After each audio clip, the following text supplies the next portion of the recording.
Hello বন্ধুরা, আমি তোমাদেরকে একদম গ্যারেন্টি দিয়ে বলছি এই রকম বেগুনের রেসিপি তোমরা আগে হয়তো কখনো খাওনি। সত্যি বলছি, হ্যাঁ বন্ধুরা।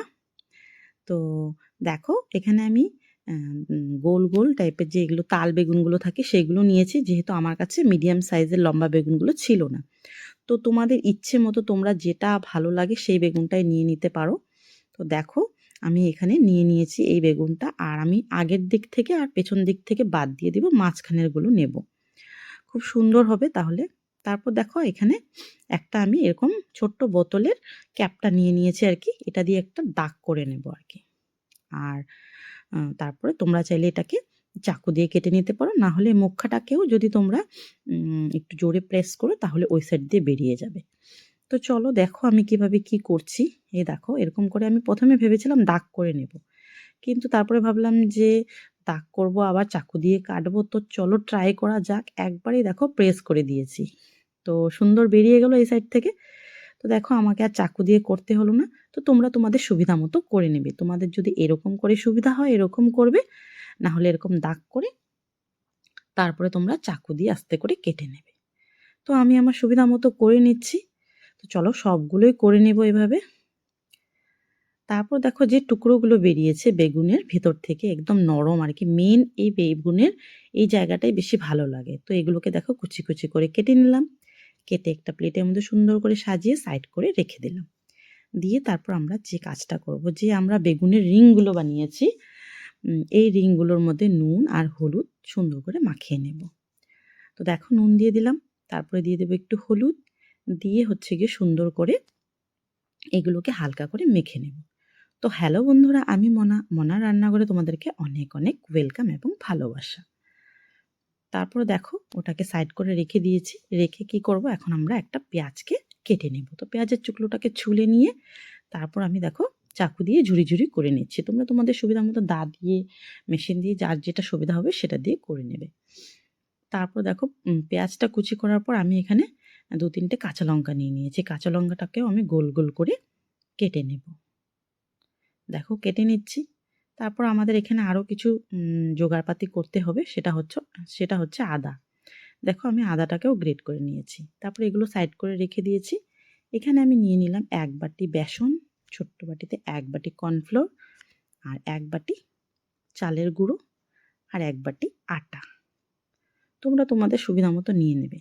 তারপর 1 চামচ হলুদের গুঁড়ো, 1 চামচ নুন, 1 চামচ চিনি, আর হচ্ছে গিয়ে 1 চামচ কাশ্মীরি লঙ্কার গুঁড়ো, আর কিছুটা কালো জিরে দিয়ে এগুলো শুকনো উপকরণগুলো ভালো করে মিক্স করে নেব। আর সাথে দিয়ে দিলাম একটু গোলমরিচের গুঁড়ো। তারপর দেখো সুন্দর করে মিশিয়ে নিয়ে তারপর জল দিয়ে একটা সুন্দর পেস্ট করে নেব আর কি, মানে ব্যাটার তৈরি করে নেব। তো দেখো এটা একটু ভালো করে আমাদের ফেটিয়ে নিতে হবে, তাহলে আমরা যে জিনিসটা বানাবো এটা অনেক ফুলবে, যে রেসিপিটা বানাবো আর কি। তারপর বন্ধুরা দেখো কিছুটা ধনে পাতা কুচি এখানে দিয়ে দিলাম, দিয়ে হচ্ছে গিয়ে তাহলে একটা সুন্দর ফ্লেভার আসবে।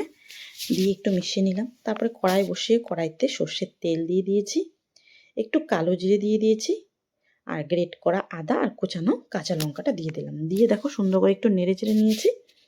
তারপর কি করব, যে পেঁয়াজটাকে কুচি করে রেখেছিলাম সেটা দিয়ে দেব। এপাশে দেখো কিছুটা আলু আমি আগে থেকে সেদ্ধ করে ছুলে রেখেছিলাম, এটাকে একটা গ্রেটারের সাহায্য গ্রেট করে নেব। তো দেখো ঘষে ঘষে সুন্দর করে গ্রেট করে নিচ্ছি। আর এপাশে দেখো আমি কোচানো বেগুনটা দিয়ে দিয়েছিলাম, তোমাদেরকে দেখাতে ভুলে গেছি। তারপর হলুদ গুঁড়ো, নুন, আর একটু হচ্ছে গোলমরিচের গুঁড়ো দিয়ে ভালো করে নেড়ে চেড়ে নিলাম। তারপর এখন যেটা করব, দেখো খুব সুন্দর করে ভাজা করে নিয়েছি। তারপর এখানে কিছুটা কাশ্মীরি লঙ্কার গুঁড়ো দিয়ে দিলাম, আর হচ্ছে গিয়ে গ্রেট করা আলুটা দিয়ে দিলাম। দিয়ে খুব সুন্দর করে মিশিয়ে নেব এগুলোকে। দেখো অনেকটা সুন্দর করে মেশানো হয়ে গেছে। এখন একটু ধনেপাতা দিয়ে দেব। ধনেপাতা দিয়ে আর একটু মিশিয়ে নিলে আমাদের বেগুনের ভেতরে ভরার জন্য পুরটা রেডি। কি বুঝলে তো এখন কি বানাচ্ছি? পুর ভরা বেগুন ভাজা। কখনো খেয়েছো? মনে তো হয় না খেয়েছো। আর যদি খেয়ে থাকো তাহলে তোমাদের সাথে মিললো কিনা রেসিপিটা অবশ্যই বলো কমেন্ট করে। দেখো যে রিংগুলো বানিয়ে রেখেছিলাম বেগুনের, ওটার ভিতরে কি করলাম, আলুর পুরটা ভরে নিলাম। আর আমি হাতে একবার ট্রাই করেছিলাম, হাতের থেকে পড়ে যাচ্ছে, তাই আমি একটা প্লেট নিয়েছি, প্লেটের উপরে বসিয়ে পুরটাকে ভরে সেটা বেটারের মধ্যে ডুবিয়ে দিলাম। তারপর দেখো চামচ দিয়ে সুন্দর করে ব্যাটারটাকে কোট করে নিয়ে রেডি করে নিলাম। এখন দেখো আরেকটা করে নিচ্ছি। আর এই একসাথে দুটো আমি রেডি করে নেব। রেডি করে নিয়ে তারপরে আমি তেলটা গরম বসিয়ে দেব। একটা ছোট্ট কালো কড়াই নিয়ে নিয়েছি। ওখানে পর্যাপ্ত পরিমাণে আমি রিফাইন তেল দিয়ে দিয়েছি। একটু বেশি করেই দেবে। তারপর দেখো একটা দিয়ে দিলাম। দিয়ে সাইড থেকে একটু তেল দিয়ে একদম খুব সুন্দর করে কম আঁচে আমাদেরকে এটা লাল লাল করে ভেজে নিতে হবে। আর হ্যাঁ বন্ধুরা, আমি তো বলতেই ভুলে গেছি। আমার ভিডিওটা যদি তোমাদের কাছে ভালো লেগে থাকে, একটু উপকার পেয়ে থাকো আমার থেকে, তাহলে একটা সুন্দর লাইক করে দেবে আর একটা সুন্দর কমেন্ট করে দেবে। আর আমার চ্যানেলে নতুন হয়ে থাকলে প্লিজ আমার চ্যানেলটা সাবস্ক্রাইব করার অনুরোধ রইল। আর পারলে একটু তোমাদের বন্ধুদের সাথে শেয়ার করে দেবে। মনে থাকে যেন বন্ধুরা, ভুলবে না কিন্তু। তো দেখো সুন্দর করে উল্টে পাল্টে ভেজে নেব, একদম সুন্দর লাল করে, যেন দেখেই মনে হয় যে কখন খাবো। তো চলো বন্ধুরা, দেখো সুন্দর করে লাল করে ভেজে নিয়েছি। ভেজে এটাকে একটু উঠিয়ে রাখবো, তারপর আরেকটা দিয়ে দেব। তো দেখো সুন্দর তেলটাকে ছেঁকে আমি উঠিয়ে নিলাম। আর কতটা লোভনীয় লাগছে, কি দেখে খেতে ইচ্ছে করছে। তো চলুন তাড়াতাড়ি বানিয়ে খান। আমি তো আপনাদেরকে খাওয়াতে পারছি না, আমি শুধু রেসিপিটা দিয়ে দিচ্ছি। তো দেখুন কথা বলতে বলতে আরেকটা ভাজা হয়ে গেল। তো এভাবে আমি সবগুলো ভেজে নেব।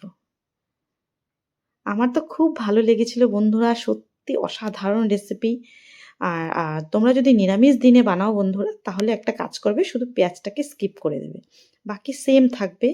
তোমরা নিরামিষ আমিষ দুদিনই এটা ব্যবহার করতে পারবে, বানাতে পারবে। অনেক টেস্টি একটা রেসিপি, অনেক ভালো লাগে।